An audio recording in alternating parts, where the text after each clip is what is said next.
Photo electric effect है क्या?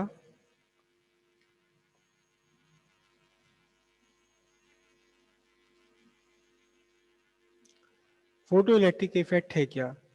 कोई भी एक सरफेस है, कोई भी एक सरफेस, और स्पेशली कौन सी सरफेस? मेटल सरफेस, क्योंकि मेटल में फ्री इलेक्ट्रॉन्स होते हैं, इनको निकालना ज्यादा आसान है। वैसे किसी भी सरफेस से निकल सकते हैं इलेक्ट्रॉन। इसके ऊपर एक लाइट आई, लाइट आई यहां पर। लाइट लाइट भी नहीं, बल्कि मैं इसको वर्ड यूज करूंगा रेडिएशन। रेडिएशन भी नहीं, मैं इसे यूज करूंगा सूटेबल रेडिएशन।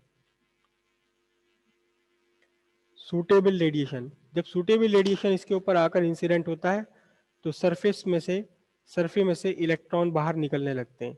इस सरफेस में से इलेक्ट्रॉन बाहर निकलने लगे, इस फिनोमेनन को बोलते हैं photo electric effect. Emission of electron from a surface, specially metal surface, when a radiation of suitable frequency is incident on it. This called this phenomenon is called this phenomenon is called photoelectric effect. This phenomenon is called photoelectric effect. और photo electric effect पर सबसे ज्यादा experiment, detail experiment किया था hertz ने। Hertz ने क्या काम किया? हर्ट्ज ने एक वैक्यूम ट्यूब बनाई। हर्ट्ज ने एक वैक्यूम ट्यूब बना ली है,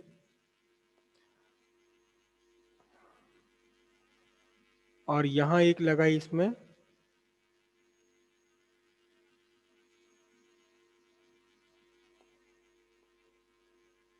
क्वार्ट्ज विंडो।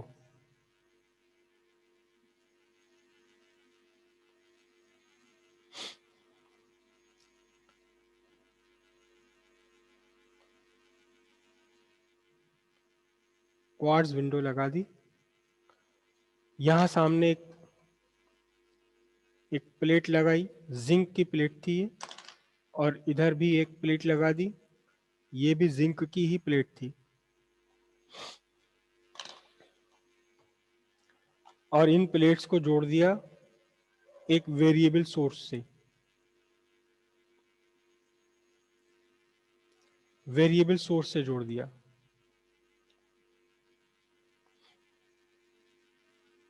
मैंने ऐसे बना दिया इसको वेरिएबल सोर्स, जिसमें आप पोटेंशियल डिफरेंस भी बदल सकते हैं और जिसमें पोलैरिटी बदल सकते हैं। यहां डाला उन्होंने एक milli ampere metre current measure करने के लिए, और इसके अक्रॉस डाल दिया एक वोल्ट मीटर पोटेंशियल डिफरेंस नापने के लिए। और यहां से पोलैरिटी भी बदली इसकी। ये है source of variable variable EMF and polarity. Polarity बदल सकते हैं, मतलब जब चाहे इसे पॉजिटिव इसे निगेटिव करते हैं, और जब जरूरत पड़े तो इसको निगेटिव और इधर पॉजिटिव कर दें। तो उन्होंने देखा इसमें से एक प्लेट, इसके ऊपर यहां से फ्रीक्वेंसी एक लाइट इंसिडेंट कराई, और देखा कि यहाँ मिली एम्पियर मीटर में कुछ करंट आ रही है। करंट क्यों आ रही है? उन्होंने कहा कि जैसे ही लाइट इंसिडेंट होती है, यहाँ से इलेक्ट्रॉन निकलते हैं, वो इलेक्ट्रॉन पहुंचते हैं सामने वाली प्लेट पर, और ये जो ट्यूब है इसके अंदर बिल्कुल उन्होंने वैक्यूम क्रिएट कर दिया था, एयर भी नहीं थी। तो इलेक्ट्रॉन्स निकलते हैं, सामने पहुंचते हैं, जिस प्लेट से इलेक्ट्रॉन निकल रहे हैं इस प्लेट को इन्होंने कहा एमीटर,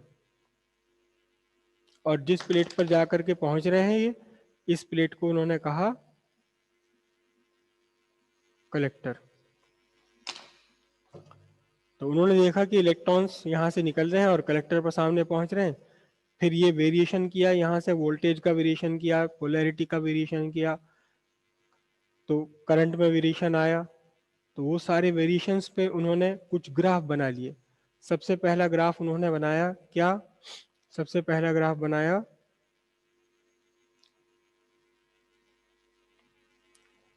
ये पोटेंशियल ऑफ कलेक्टर और photo electric current. Photo electric current. तो उन्होंने देखा कि जब कलेक्टर को बिल्कुल जीरो पोटेंशियल पर रखा है एमीटर के रेस्पेक्ट में, यानी ना तो कलेक्टर को पॉजिटिव किया और ना कलेक्टर को निगेटिव किया, एमीटर के रेस्पेक्ट में जीरो पोटेंशियल पर है, तब भी उन्होंने देखा कि हल्की सी करंट फ्लो कर रही है, हल्की सी करंट फ्लो कर रही है। और जैसे जैसे उन्होंने कलेक्टर का पॉजिटिव बढ़ाया इस सोर्स से, वैसे वैसे उन्होंने देखा कि करंट लगातार बढ़ती चली आ रही है, और एक certain positive potential of collector के लिए करंट का बढ़ना रुक गया। अब करंट नहीं रुकी, करंट नहीं रुकी, करंट का बढ़ना रुक गया। करंट जितनी मैक्सिमम वैल्यू पर पहुंच सकती थी पहुंच गई। इस करंट, इस मैक्सिमम वैल्यू को बोलते हैं सैचुरेट करंट। ठीक है, उसके बाद क्या हुआ, उन्होंने इस कलेक्टर को निगेटिव पोटेंशियल, इसकी पोलैरिटी बदल दी यहाँ से, कलेक्टर को निगेटिव दिया किसके रेस्पेक्ट में, एमीटर के रेस्पेक्ट में। तो जब कलेक्टर को निगेटिव दिया एमीटर के रेस्पेक्ट में, तो फिर क्या हुआ, करंट कम पड़ने लगी।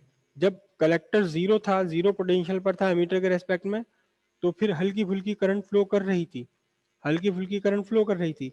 ये वाली करंट जीरो पोटेंशियल है, किसका जीरो पोटेंशियल है, कलेक्टर का। लेकिन जब कलेक्टर को निगेटिव पोटेंशियल दिया एमीटर के रेस्पेक्ट में, तो करंट घटी, और एक सर्टेन निगेटिव वोल्टेज के लिए करंट बिल्कुल जीरो हो गई। इसको कहा गया थ्रेशोल्ड, वो सॉरी, कट ऑफ पोटेंशियल। इसे क्या कहा गया, कट ऑफ पोटेंशियल।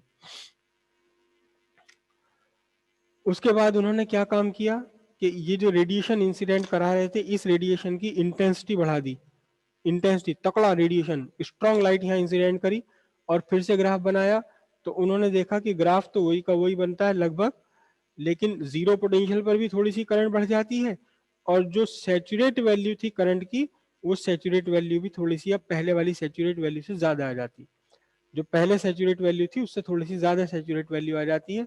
लेकिन stopping potential, stopping potential, cut off potential वही का वही बना रहता है जो पहले था। ये थोड़ी सी निगेटिव वैल्यू है पोटेंशियल की, -2 वोल्ट, -3 वोल्ट, 4 वोल्ट।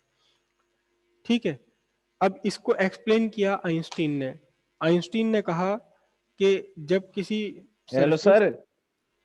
हाँ बोलिए, हाँ सर। स्टॉपिंग पोटेंशियल क्या है, कट ऑफ पोटेंशियल या स्टॉपिंग पोटेंशियल। जब यहाँ निगेटिव दिया कलेक्टर को, तो कलेक्टर के निगेटिव से ये इलेक्ट्रॉन रिपेल होने लगे।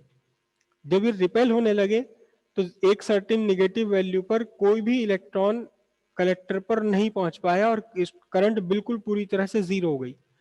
जब आपने कलेक्टर को पॉजिटिव दिया था, तो कलेक्टर को जीरो पोटेंशियल दिया था, तो हल्की सी करंट फ्लो कर रही थी, हल्की सी करंट फ्लो कर रही थी। कलेक्टर को आपने निगेटिव पोटेंशियल दिया, करंट और घट गई। ये रही, यहाँ जीरो पर ये करंट थी, आपने पोटेंशियल निगेटिव दिया, करंट घटती गई, करंट घटती गई, करंट घटती गई, करंट घटती गई, और एक सर्टेन नेगेटिव वोल्टेज पर आकर करंट की वैल्यू बिल्कुल जीरो हो गई। तो जिस कलेक्टर का वो निगेटिव पोटेंशियल, जिस निगेटिव पोटेंशियल पर आकर करंट बिल्कुल जीरो हो जाती है, इस मिली एम्पियर मीटर में कोई रीडिंग नहीं आई, उस मिनिमम निगेटिव वोल्टेज को बोलते हैं कट ऑफ वोल्टेज या स्टॉपिंग पोटेंशियल, स्टॉपिंग पोटेंशियल बोलते हैं इसे। तो इसका एक्सप्लेनेशन किया किसने, आइंस्टीन ने। आइंस्टीन ने कहा कि ये सरफेस है, सरफेस के ऊपर जब एक फोटोन आता है, तो अपने साथ एनर्जी लेकर आता है एच न्यू, और इस एनर्जी का दो जगह यूज होता है। एक तो इलेक्ट्रॉन को सरफेस से बाहर निकालने में, और बची हुई एनर्जी जो है वो काइनेटिक एनर्जी की फॉर्म में आ जाती है। तो किसी भी इलेक्ट्रॉन की, एमिटेड इलेक्ट्रॉन की काइनेटिक एनर्जी होती है आपकी H new minus W not. तो डब्ल्यू नॉट क्या है, डब्ल्यू नॉट कम से कम वो एनर्जी है जो इलेक्ट्रॉन को चाहिए सरफेस से बाहर निकलने के लिए, बाहर निकलने के लिए। तो इन्होंने कहा कि जब यहाँ से लाइट की इंटेंसिटी इंक्रीज करते हैं, ये इंटेंसिटी I1, ये इंटेंसिटी I2, नहीं मैं, इंटेंसिटी 1, इंटेंसिटी 2, यहाँ इंटेंसिटी 1 ग्रेटर देन इंटेंसिटी 2 है। तो उन्होंने कहा कि जब ज्यादा इंटेंसिटी करते हैं तो नंबर ऑफ फोटोन्स तो ज्यादा बढ़ जाते हैं, लेकिन हर फोटोन की एनर्जी ज्यों की त्यों है, तो इसलिए काइनेटिक एनर्जी, हर इलेक्ट्रॉन की मैक्सिमम काइनेटिक एनर्जी सेम बनी रहती है। और स्टॉपिंग पोटेंशियल क्या करता है, स्टॉपिंग पोटेंशियल इस काइनेटिक एनर्जी के अगेंस्ट काम करता है, eV naught. EV naught, kinetic energy is equal to elect work done by electric field. तो ये जब काइनेटिक एनर्जी सेम है सबकी, तो पोटेंशियल भी, स्टॉपिंग पोटेंशियल भी सबके लिए सेम रहता है, चाहे कितनी भी स्ट्रॉन्ग लाइट या इंसिडेंट कर लो। और इस सैचुरेट करंट के लिए उन्होंने कहा कि जब यहाँ से इलेक्ट्रॉन एमिट होते हैं, तो सारे इलेक्ट्रॉन नहीं पहुंच पाते कलेक्टर पर, कुछ इलेक्ट्रॉन ये इकट्ठे रह जाते हैं। कुछ इलेक्ट्रॉन यही इकट्ठे रहते हैं। जैसे जैसे आप कलेक्टर को पॉजिटिव देते हैं, इलेक्ट्रॉन पर अट्रैक्शन बढ़ता है, वैसे वैसे करंट आपकी बढ़ती चली जाती है, क्योंकि ज्यादा इलेक्ट्रॉन पहुंचते हैं कलेक्टर पर। लेकिन एक सर्टेन वोल्टेज कलेक्टर का इतना ज्यादा पॉजिटिव हो जाता है कि पर यूनिट टाइम, पर सेकंड, जितने इलेक्ट्रॉन एमिट होते हैं सारे के सारे इलेक्ट्रॉन पहुंच जाते हैं कहाँ, कलेक्टर पर। अब एक सेकंड में यहाँ 1000 इलेक्ट्रॉन हुए, 1000 के 1000 पहुंच गए। अगर आपने कलेक्टर का पॉजिटिव और बढ़ा दिया तो 1000 से ज्यादा बढ़ने की गुंजाइश ही नहीं है। इसलिए अब करंट, सैचुरेट करंट आ जाती है। करंट की वैल्यू क्या हो गई अब यहाँ, फिक्स हो गई, सैचुरेट हो गई। अब और ज्यादा करंट इंक्रीज नहीं हो पाती।